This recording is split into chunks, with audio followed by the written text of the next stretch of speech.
말씀은 역대하 24장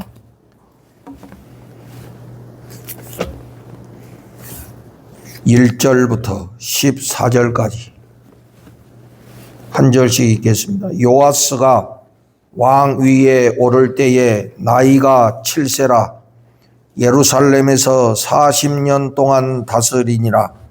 그의 어머니의 이름은 시비아요 부엘세바 사람이더라.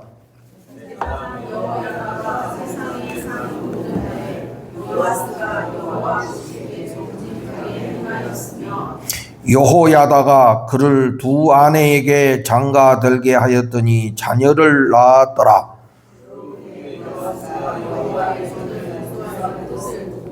제사장들과 레위 사람들을 모으고 그들에게 이르되 너희는 유다 여러 성읍에 가서 모든 이스라엘에게 해마다 너희의 하나님의 전을 수리할 돈을 거두되 그 일을 빨리 하라 하였으나 레위 사람이 빨리 하지 아니한지라.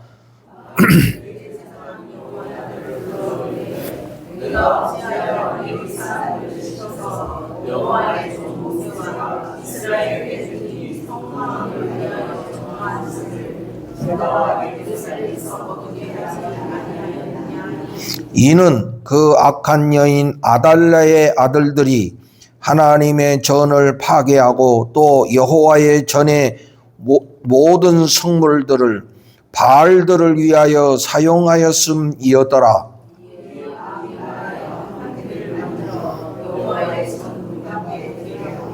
유다와 예루살렘에 공포하여 하나님의 종 모세가 광야에서 이스라엘에게 정한 세를 여호와께 드리라 하였더니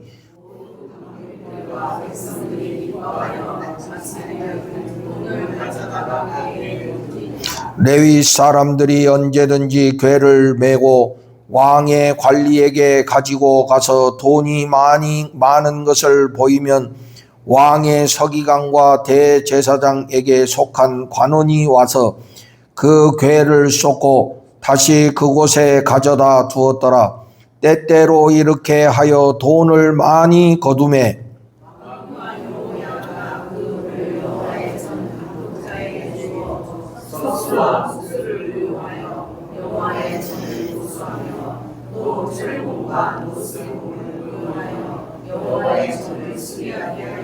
기술자들이 맡아서 수리하는 공사가 점점 진척되므로 하나님의 전을 이전 모양대로 견고하게 하니라.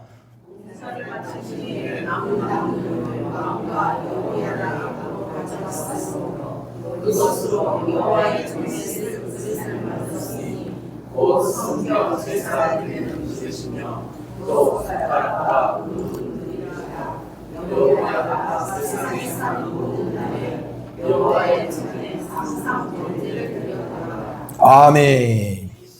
오늘도 하나님의 말씀으로 여러분 은혜가 되고 또 여러분 삶에 큰 가르침이 되셔서 삶 속에서 행하시고 실천하셔서 하나님의 약속된 축복을 경험하시기를 주의 이름으로 축복합니다. 지난주 설교할 때 우리가 여호사밧에 대해서 나눴습니다. 여호사밧은 참 좋은 그런 왕으로 평가가 됐었죠. 하나님 앞에 또 사람 앞에 좋은 그런 왕으로 평가가 되고 있어요. 근데 참 이게 아이러니한 거예요, 여러분.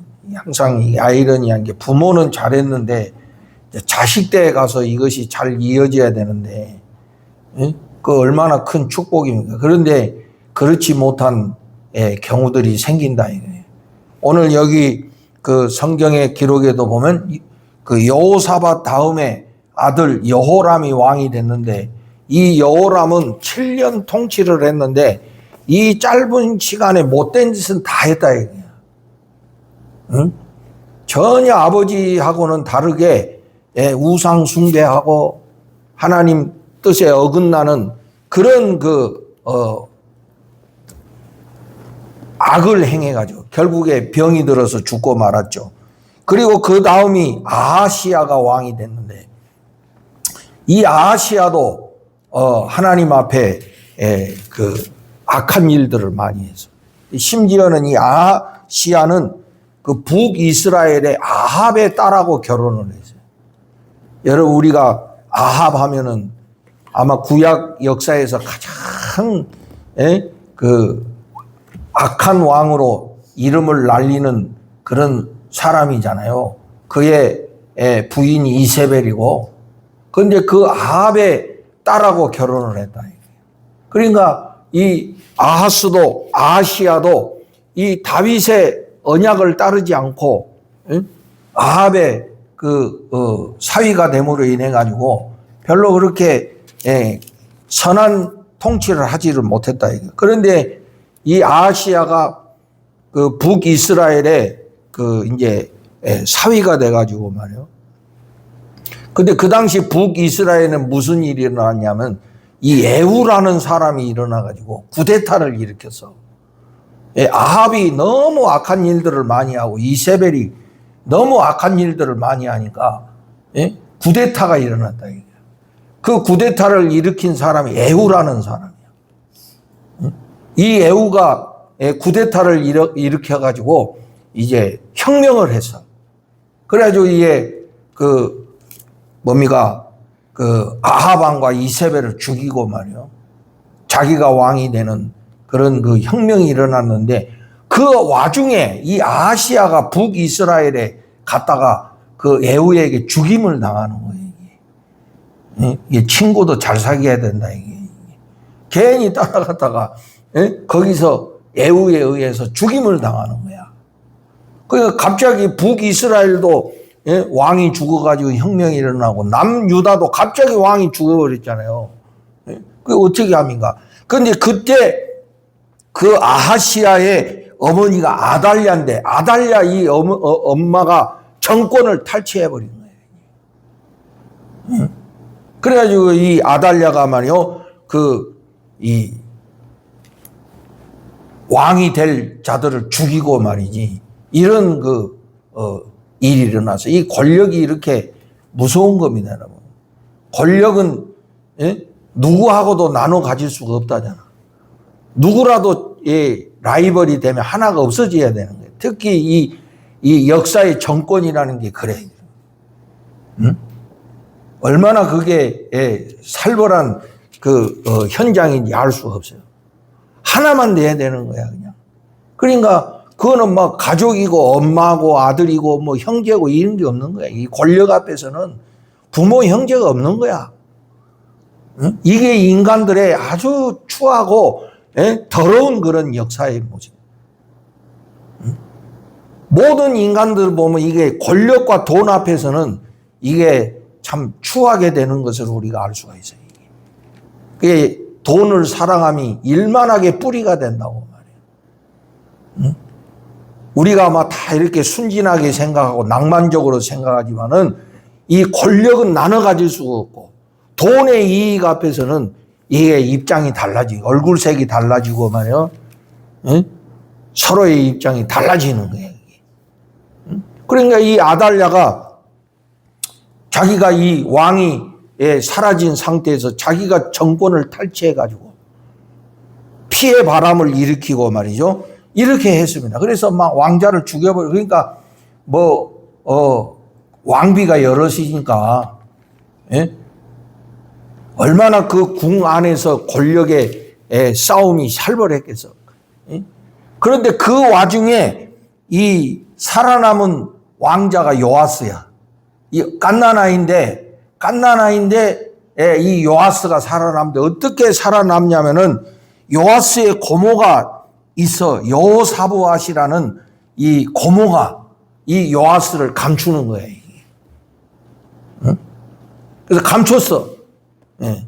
그 와중에 그래서 이 요아스가 왕자로서 살아남은 거야, 이게. 예? 그러면서 이 아달랴의 그 악한 통치가 막 되니까 사람이 이제 저항이 일어나잖아요. 여러분 권력이 부패하고 권력이 타락하게 되면은 당연히 이게 민심이 이게 일어나게 돼 있는 것이거든요. 이게. 그 시간의 문제지. 이제는 국민들이, 백성들이 힘들어서 못 살겠다 이러고 나오는 거예요. 그래가지고 이 남유다가 아주 그 불안한 상태에 있었는데, 여기에 보면 여러분, 오늘 읽은 말씀의 3절에 보면 여호야다가 나오죠. 여호야다. 이 여호야다가 누구냐면 당시의 대제사장인데, 이 여호야다가 요아스의 고모부야. 그러니까 그 요아스를 감추었던 그 고모 여호사야의 남편이야. 이게. 응? 그래서 이 고모부와 고모가 이 요아스를 몰래 숨겨서 키웠다 이거예요. 그래가지고 이제 이 여호야다가 대제사장이 앞장서 가지고 이제 아달랴를 몰아내고 이 요아스를 왕으로 세우는 이런 과정이 이제 오늘 읽은 그 말씀의 배경이 되는 거예요. 예? 그래서 이 여호야다가 굉장히 훌륭한 제사장이야. 뜻이 바르고. 예? 그래서 이 여호야다가 요아스, 자기 이제 조카가 되는 이 요아스를 왕으로 세우게 되는 거예요. 아주 준비를 잘 했습니다. 이게 정권을 탈취하려면 이게 함부로 했다가는 자기가 죽는 거거든. 예? 그래서 아주 이 계획을 잘 짜가지고 해야 되는 거예요. 여호야다가 준비를 잘 해가지고 이제 그 요아스를 왕으로 세우는데, 그때 나이가 요아스가 7살이었다는 거 아니야. 그 7살이 왕이 됐으니 뭘 알았겠습니까? 그런데 이 고모부 여호야다가 그 좋은 교사가 돼가지고 그 요아스를 잘 인도해 줬다는 거예요. 여기 오늘 읽은 말씀 2절에 보면 제사장 여호야다가 세상에 사는 모든 날에 요아스가 여호와 보시기에 정직하게 행하였으며, 그러니까 이 여호야다가 좋은 그런 후원자가 돼가지고 요아스가 통치를 잘 하도록 그렇게 해줬다는 이야기거든. 그래서 이 요아스가 결국에 이제 왕이 돼가지고 이 요아스가 훌륭한 그런 통치를 합니다. 근데 오늘 그 요아스의 그 업적 중에 하나가 4절에 보면 그 후에 요아스가 이제 또 이제 성장했겠지.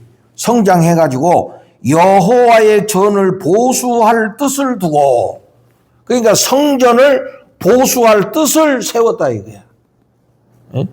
그러니까 그 성전을 보수할 뜻을 세웠다는 거는 관심이, 이 하나님께 예배드리는데 관심이 있는 왕이라는 거잖아요. 무슨 자기의 어떤 그 이익보다는 하나님께 예배드리는 데에 관심이 있는 그런 사람이었다 이거야. 그래서 이 성전이 이제 시간이 가면 보수해야 된다. 이게 건물이 이게 오래되면 보수하게 되잖아요. 이게. 어디든지 마찬가지죠. 우리도 지금 이제 이 비가 좀 새가지고 말이지, 이게 어떻게든 이거 고쳐야 되는데 고민 중에 그런 게 있습니다. 그 왜 우리가 성전을 보수해야 됩니까? 그냥 뭐 가는 대로 가고 뭐 세월이 흘러가는 대로 뭐 가든지 뭐 이럴 수도 있는데, 왜 이 요아스가 그 성전을 보수할 그런 뜻을 가졌겠어? 하나님 앞에 바른 예배를 드리기 위해서 말이지. 그런 뜻을 세웠다. 그래가지고 이 제사장들에게 이 성전을 보수할 수 있도록 그 명령을 내렸습니다. 그런데 이 일이 진척이 안 돼. 오랫동안 이게 안 되는 거야. 실천이 안 되는 거야. 그래서 요아스가 제사장을 불러가 도대체 왜 이 일이 진행이 안 되냐? 응? 빨리 이 성전을 보수해가지고 하나님 앞에 우리가 올바른 예배를 드려야 되는데 왜 이렇게 진행이 안 되느냐 하고 이제 물어봤는데, 7절에 봅시다, 여러분. 7절에 보면 일이 진행되지 못한 이유가 거기 나와. 이는 그 악한 여인 아달랴의 아들들이 하나님의 전을 파괴하고 또 여호와의 전의 모든 성물들을 바알들을 위하여 사용하였음이었더라. 이 아달랴의 아들들이 이 성전을 파괴하고 여호와의 전에 모든 성물들, 거룩한 물건들을 하나님을 위해서 사용하는 것이 아니라 바알들을 위해서 사용했다. 그 쉽게 말하면 성도들이 드린 이런 헌금과 헌물들을 이 우상 숭배하는 데 썼다 이거예요. 여러분, 이스라엘은 우리가 이제 그 당시에 이스라엘은 이 정치와 종교가 하나야. 이제 우리나라는 정치와 종교가 분리되게 돼 있어. 헌법에 종교와 정치는 분리가 돼 있어야 되는 거예요. 근데 그 당시 이스라엘은 정치와 종교가 하나야. 또 경제가 하나로 돌아가는 거야. 그러니까 우리 흔히 말하면 한국은행이 우리나라의 그 핵심인 것처럼 그 당시에는 이 성전 금고가 중앙은행과 같은 역할을 하는 거예요. 그러니까 그 성전 관리자들이 이거를 그 하나님 앞에 올바로 사용해야 되는데 이게 엉뚱한 방향으로 이 헌금들이 쓰이고 말이지, 심지어는 이 거룩한 헌금이 바알을 숭배하는 데에 사용이 됐다는 거예요. 그러니까 이게 여러분, 무엇이든지 내가 볼 때는 이 사람이 중요해. 우리가 이 사람이 어떻게 사용하느냐에 따라서 이게 거룩한 것이 될 수도 있고 이게 악한 것이 되기도 하는 거예요. 그 성도들이 드린 이런 거룩한 헌금을 가지고 바알을 숭배하는 데 썼다. 그러니까 얼마나 그 당시에 그 제사장들이 부패하고 타락했다는 소리예요. 우리 예수님께서도 성전에 들어가서 아버지의 집을 강도의 소굴로 만들었단 말이지. 하면서 이 장사꾼들을 쫓아내고 하셨던 그런 것을 우리가 생각하게 되잖아요, 여러분. 그 성전 안에서 장사하고 성전 안에서 돈 받고 그 누가 했겠습니까? 원래 성전은 이 상인들이 들어갈 수가 없어. 잡상인 금지야. 거기 아무나 들어갈 수가 없어. 그러면 그걸 누가 했다는 게 제사장들이 했다는 소리 아닙니까? 제사장들이 거기서 장사하고 돈 바꾸고 이렇게 했다는 소리거든요. 이게. 그러니까 이거는 완전 바닥이 다 된 거지. 이게. 하나님의 거룩한 성전에서 그런 일들을 행했으니 얼마나 부패하고 타락했다는 소리예요. 그러니까 이 요시아가 그걸 알고 그러면 다른 헌금궤를 하나 다시 만들어라 해가지고 백성들한테 이제 공포를 했습니다. 우리가 이 성전을 보수해야 되는데 여러분들이 이 일에 참여해라 하고 이렇게 했는데, 그 10절에 우리 봅시다. 10절에 우리 다 같이 한번 읽어봅시다. 10절을 다 같이 시작. 모든 방백들과 백성들이 기뻐하여 마치기까지 돈을 가져다가 궤에 던지니라. 뭐 던지니라 이러니까 조금 뭐 부정적으로 들리는데, 여러분 그 뭐 헌금함이 우리처럼 이렇게 작은 게 아니고 아주 큰 헌금함이니까 이게 동전 같은 거 넣으면 던져지게 되는 것이지. 그 쉽게 말해서 이 헌금궤를 다시 새로 만들어 가지고 이 성전 보수하는 일을 위해서 우리가 하나님 앞에 드리자 했더니 모든 방백들과 백성들이 기뻐하여 자원해 가지고 하나님 앞에 그 헌금했다 이 소리입니다. 그래가지고 그 모은 돈이 모아져 가지고 이제 그걸로 일꾼들을 불러다가 성전을 새롭게 보수하고 했다 이거야. 그리고 14절에 보니까 공사를 마친 후에 그 남은 돈을 그러니까 백성들이 열심히 바치다 보니까 공사를 하고 돈이 남았어. 그 남은 돈을 왕과 여호야다 앞에 가져왔으므로 그것으로 여호와의 전에 쓸 그릇을 만들었으니, 그러니까 제사에 필요한 도구들을 만들었다는 것이죠. 그래가지고 이제 그 결국에 어떻게 됐냐, 여호야다가 세상에 사는 모든 날에 여호와의 전에 항상 번제를 드렸더라. 응? 그 예배가 정상화됐다 이런 말이에요. 이게. 응? 성전이 바로 되고 이게 예배가 이제 바로 됐다 이거예요. 응? 그래서 이게 참 요아스가 훌륭한 것이 하나님 앞에 이 예배 드리는 일을 위해서 이 큰 일을 했다 이거예요. 그런데 이 요아스가 이렇게 큰 일을 하는 데 있어서 중요한 거는 이 백성들이 기쁨으로 헌신했다. 응? 자기들의 돈을 기쁨으로 성전을 보수하는 일을 위해서 자기들 기쁨으로 냈다 이거야. 그러니까 우리가 역사적으로 봐도 이 하나님의 일은 물론 하나님이 하시지만은 이 성도들의 헌신을 통해서 이루어지는 거예요. 성도들의 헌신이 없이는 이 하나님의 일도 진행될 수가 없다는 거예요. 하나님의 뜻을 알고 하나님의 그 귀하신 뜻을 아는 이 거룩한 성도들이 그 일에 헌신할 때 하나님의 일이 진행되고 이루어진다는 것을 우리가 알게 되는 거예요. 하나님은 진공 상태에서 일하시지 않거든. 아무것도 하나님은 사람들을 통해서 역사하시고 사람들에게 믿음을 주시고 그 믿음을 가진 성도들이 하나님의 뜻을 위해서 헌신함으로 하나님의 역사가 이루어진다는 것을 우리가 알게 되는 거야. 그래서 오늘 우리 교회도 마찬가지입니다. 오늘 우리 교회 원래는 16일이 우리 교회 설립일인데 이제 거기에 맞춰서 오늘 우리가 기념 예배를 드립니다. 매년 기념 예배를 드립니다. 어떻게 보면 뭐 새로울 것도 없고, 응?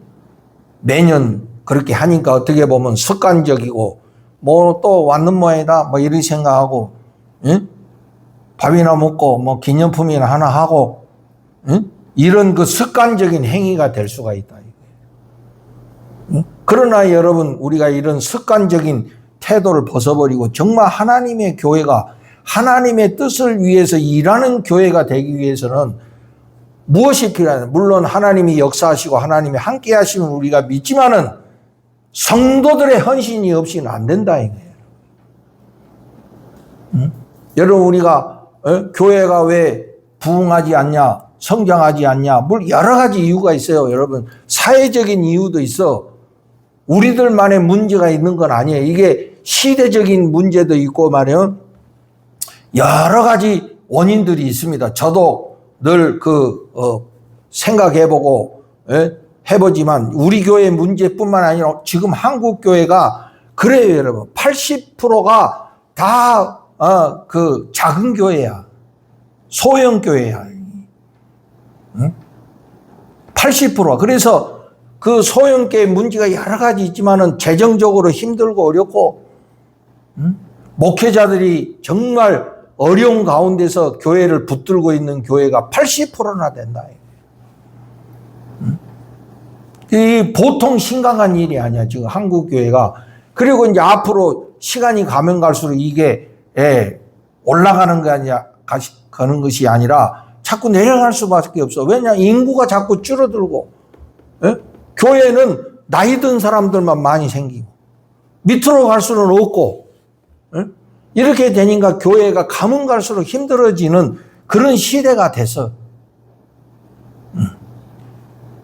그래서 이런 시대에 우리 어떻게 단지 우리가 이거 뭐 교회 하나 유지해 보려고 그냥 막 어떻게 막 하고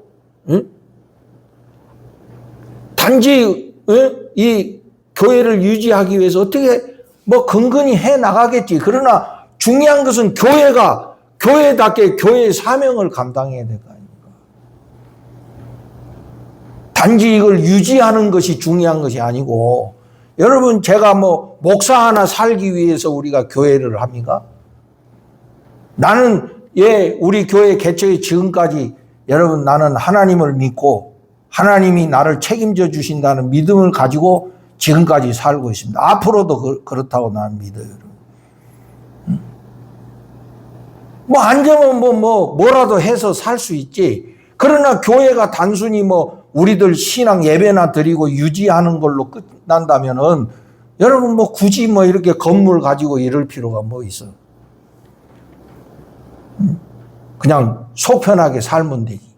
그러나 우리가 이 공동체를 이루어서 하나의 신일교회라는 이런 공동체를 이루어서 우리가 가는 이유는 뭔가 하나님이 우리에게 맡겨주신 일을 해야 되고 사명을 감당해야 되지 않습니까?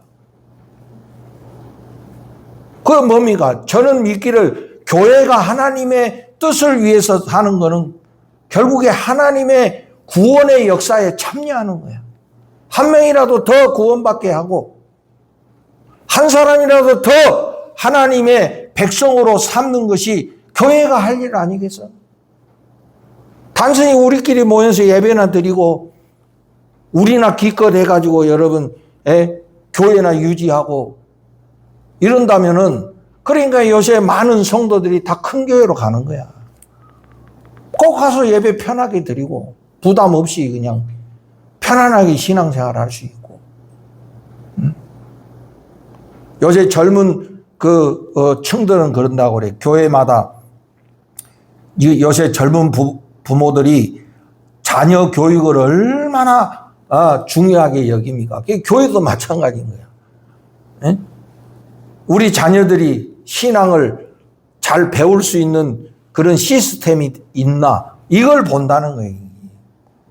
뭐라 할 수가 없잖아요. 부모로서 자기 자식이 신앙생활, 신앙교육을 잘 받게 하겠다는데 뭐 거기 대놓고 우리가 말할 수가 없는 거 당연한 거라고 말할 수 있지.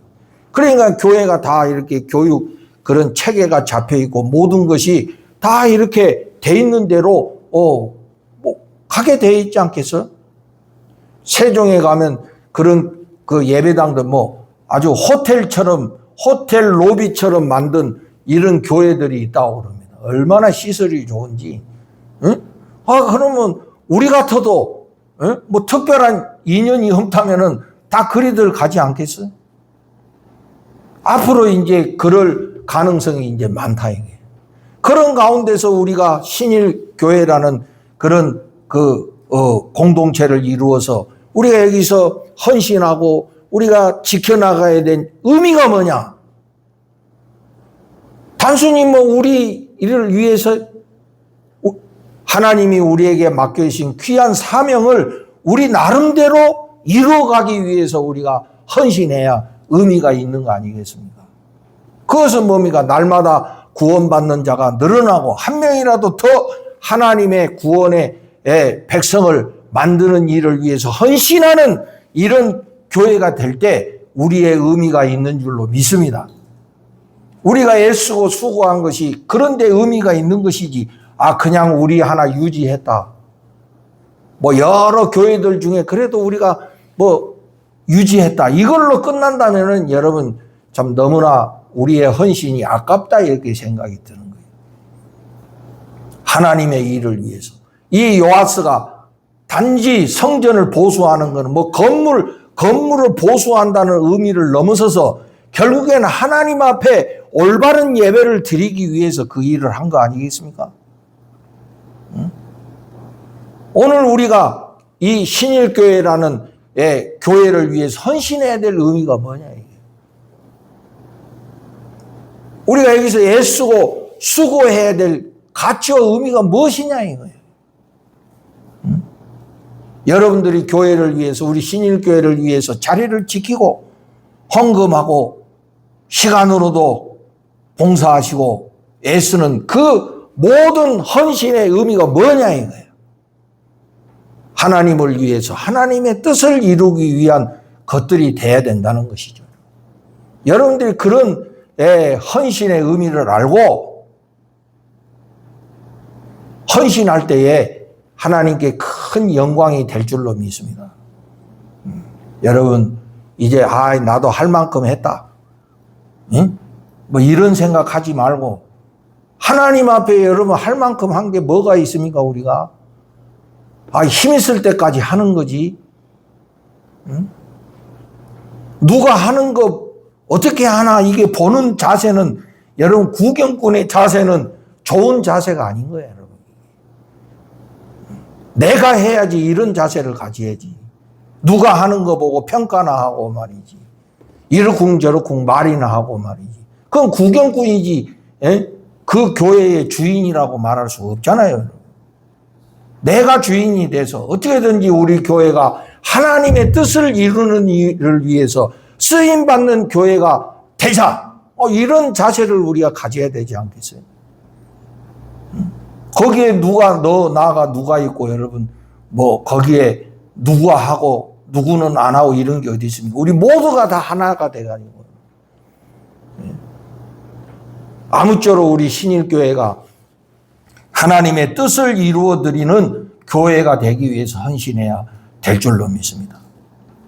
우리 신일교회가 세워질 때도 그분들이 헌신할 때도 복음을 위해서, 이 복음이 전파되기 위해서 자기들의 재산을 헌신해가지고 우리 교회가 시작이 됐고 오늘까지도 왔잖아요. 앞으로도 그래야 될 줄로 믿고, 복음을 전해서 한 명이라도 더 구원받고 한 사람이라도 더 믿음으로 승리하는 삶을 살게 하는 일에 쓰임받는 교회가 돼야 된다 이 말이에요. 그 일을 위해서 우리가 헌신하자 이거예요.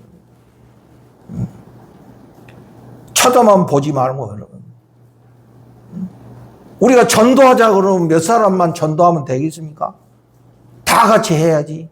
누구는 하고 누구는 안 하고 이런 일이냐고 이게. 우리 기도하자 그러면 다 같이 기도해야지. 누구는 기도하고 안 하고 이러면 됩니까? 공동체가 하나가 돼가지고 함께 그 뜻을 위해서 헌신할 때 우리 교회가 성장하는 것이지. 그렇지 않고서는 여러분 우리가 이 성장의 벽을 절대로 넘어설 수 없다. 교회는 성도들의 헌신을 통해서 이루어진다. 옛날 목사님들이 그러더라고요.